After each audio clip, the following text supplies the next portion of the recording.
Hello Ate Ai, ito yung part 3 ng video natin. So, ito yung mga dinadala ko pag naglo-long ride ako mag-isa ng Pagudpod, Baguio, Tagaytay, North Loop, ano pa ba, Bicol Ride, Impanta Ride, Laguna Loop, kung anong-anong biyahe. Ganito lang dinadala ko, basic. So, unang-una, syempre, kailangan may interior ka.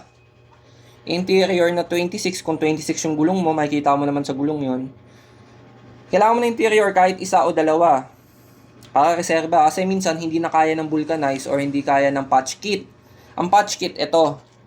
Ito yon, ibig sabihin ng patch kit, yan yung mga pantapal pagka nabutas ka. So mamaya explain ko yan. So pag hindi kaya ng patch kit, minsan sa pito siya na pupunit o nasisira, kailangan mo na ng extra interior. So isa o dalawa pag nag-long ride ako. Ito base lang to sa experience ko. Basic needs kumbaga. Nasa sayo na yung iba kung magdadala ka ng mga belt bag, mga cellphone holder, etc. Pero ako, ito lang. Isang headlight, ayan, para do sa handlebar, ayan, alam mo na naman to. Ayan. Tapos tail light, ayan, nilalagay sa may seat post, ilaw, may ganito ka na rin naman. Tapos ito, Allen key, Allen set, or ganito. Actually, parehas lang yan. Ang pinagkaiba lang nito, meron siyang etong chain cutter kung tawagin. Ayan. Kumbaga small version ng chain cutter kasi ganito talaga kaso medyo malaki kasi to. Pero kung gusto mo magdala nito, mas madali itong gamitin kasi malaki to.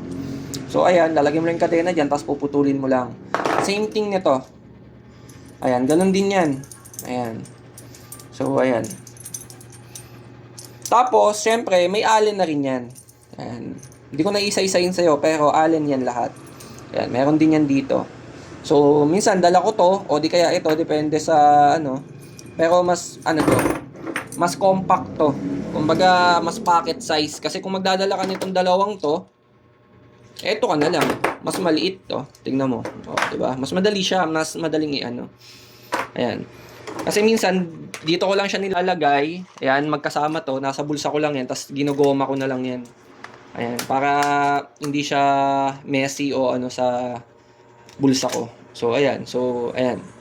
Tapos, syempre, eto, kailangan mo ng pump. Ayan, may ano yan, may gauge. Ayan, PSI, kung ilang PSI yung ilalagay mo. So, meron yan na dual, minsan Presta. Ibig sabihin ng Presta is, kailangan, pag Presta, yung bulb niya ganito. Pag Presta, ayan, yung manipis, ayan manipis. So, maliit yung butas niya, pagka dito. Ayan, maliit yung butas. Ayan, kung makikita mo, maliit. Tapos, ito, baliktaran kasi dual pump ang tawag dito eh.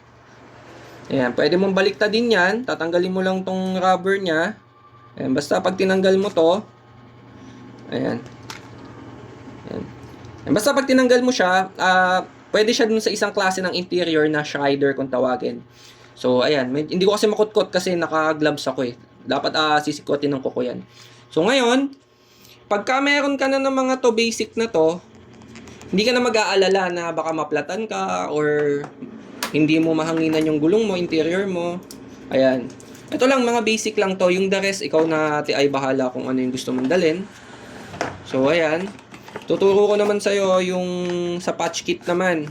Pag wala kang interior, halimbawa, or nire-reserva mo pa to, itong patch kit, yan, dapat marunong ka. Sa loob ng patch kit, may tire lever na tinatawag. Ito yung pantanggal ng gulong. Plastic to. Yan, plastic yan para kahit sikwatin mo na sikwatin yung gulong mo, hindi magagasgasan yung rim mo. Ayan, so yan. Usually, 2 o 3 piraso yan. Ito, meron kang rugby, tapos yung patch kit. Ayan. Ano pa ba laman ito? Ito, minsan nagdadala din ako ng ganito, missing link. Para sa kadena to pag naputulan ka. Ayan, nagdadala din ako niyan. Bili ka din ng ganito, depende sa speed.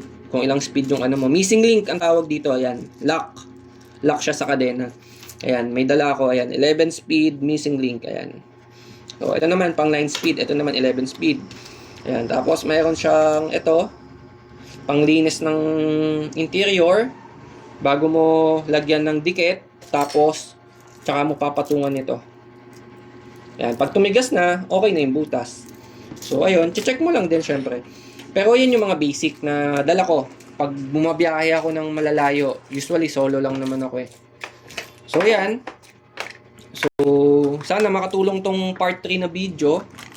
Gagawin ko yung best ko para mabigyan ka ng advice hanggat kaya ko. Wag lang muna math kasi retired na ako sa math ngayon. So yun lang naman. Thank you.